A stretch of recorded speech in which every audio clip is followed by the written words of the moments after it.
Going back to a very funny quote, when Dadi Nani used to say, new brides and पति के मन का रास्ता पेट से होता है. But I think सबके मन का रास्ता दिमाग के रास्ता पेट से होता है.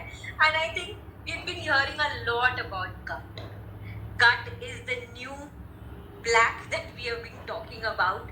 And I want to understand, how does gut affect your fertility, and what are the common symptoms that everybody should look out for, because a lot of people don't even realize that gut can be the issue. They're not conceiving sare parameters as per the gynecologist, as per your lifestyle is correct, but your gut is messed up and they don't know about it, and they think normal acidity or normal issues of constipation or loose motion is completely fine. It's normal with me.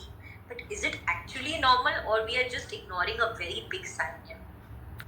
It is not normal. It is absolutely not normal. The smallest of signs that you see of poor gut health, be it as acidity, bloating, heartburn, poor sleep sometimes because you want to go to the loo again and again. It's going to disturb your sleep pattern. The skin acne, hair fall, all of these start in the stomach. How we look on the outside and how we feel on the outside begins in the gut.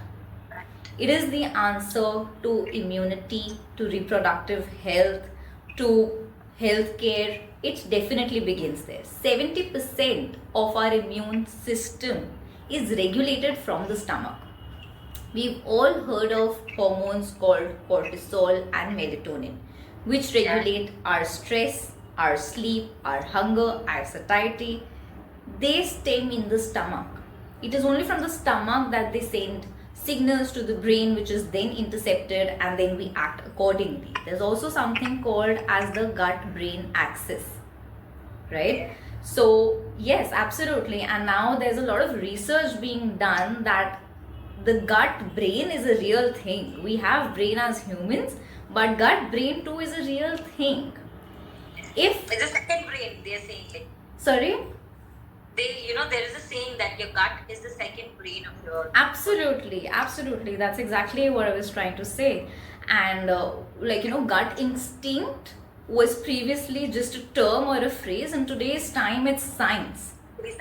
It's absolute science. And if your gut health is poor or if it's badly affected, it is going to lead to stress, emotional anxiety, and more such mental discomforts, not disorders but discomforts, I would say at this point, and that stems from there.